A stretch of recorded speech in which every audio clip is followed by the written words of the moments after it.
राधिका जी वन में बैठल बड़ी। जय हो जय। कन्हैया जी छोड़ के चल गई बड़े।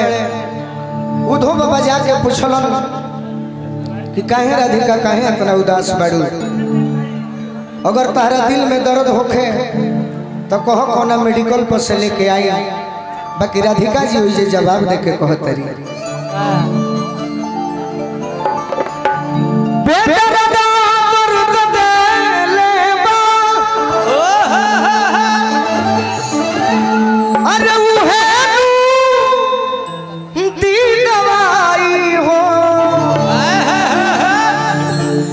के मेडिकल पर दवाई नहीं खे ये दर्द भी हले हो करे से ठीक हो सकता है कि बेदर्दा अरे बेदर्दा दर्द दे ले बा उहे नू दी दवाई हो।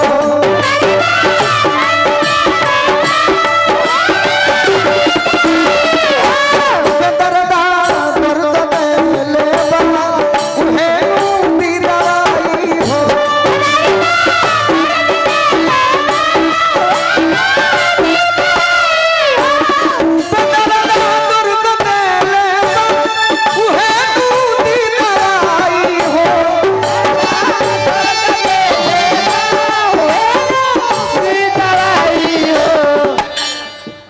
तनी मनी भजन भयाड़ ली।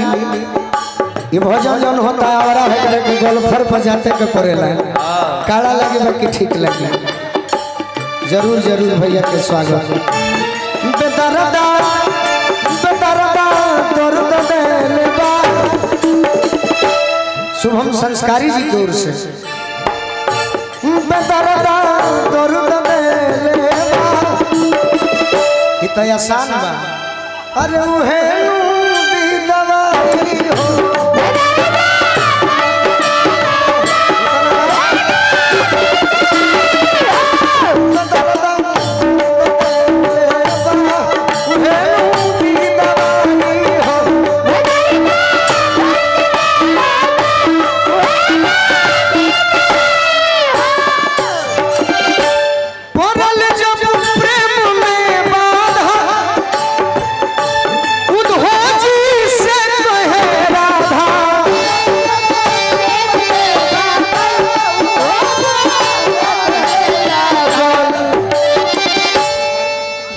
जरूर जरूर तुरंत तुरंत परल जब प्रेम में बाधा उधोजी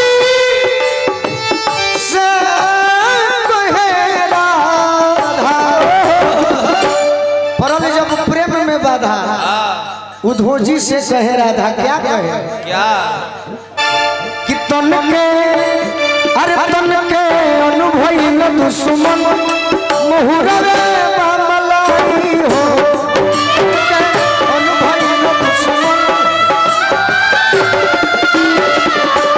अरे तन के अनुभवी न दुश्मन मुहुरवे मामलाई हो।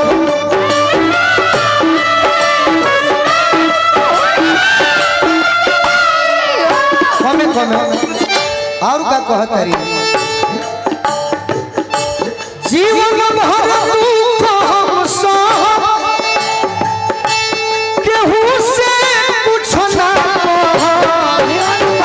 दुख हम सह केहू से कुछ ना कह। जीवन भर दुख हम सह केहू से कुछ ना कह। जीवन भर दुख हम सह केहू से कुछ ना कह। एगो काम करो जोगिनिया जोगिनिया हम बन जाई एही में बा भलाई हो।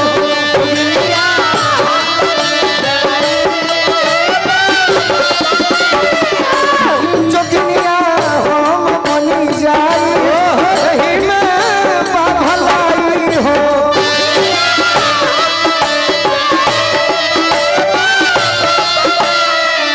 अभी अभी दाहिने साइड से बड़का भैया हमारे परिवार के सदस्य अजीत भैया की ओर से और तनु भैया की ओर से बहुत बहुत आशीर्वाद मिलल। विपिन भैया की ओर से आशीर्वाद मिले। और का विरह और प्रेम के गठरी जीवन भर ढोई ठठरी।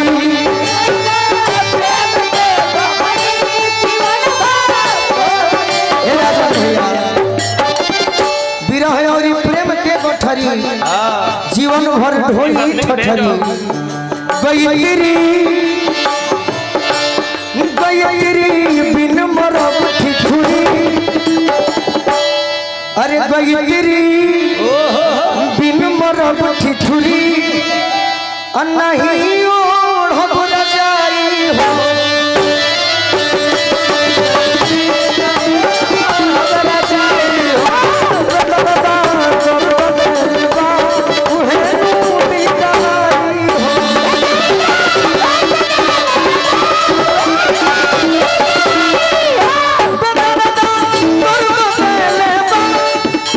रोहन पांडे जी की ओर से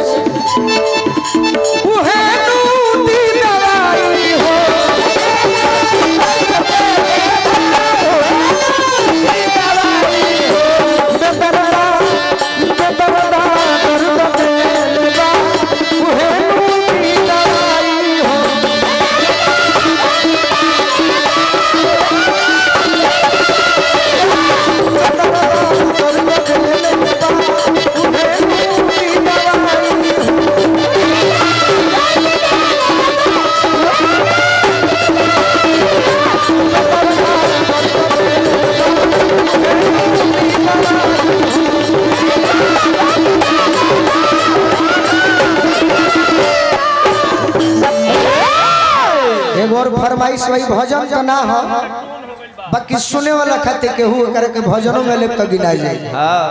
भजनों करके ना कह जाला जना में कुछ और शब्द होखे। अभी है सिवान जिला में हम खेसारी लाल जी खातिर स्वागत में गाँव देहनी गौले तो रही कोनो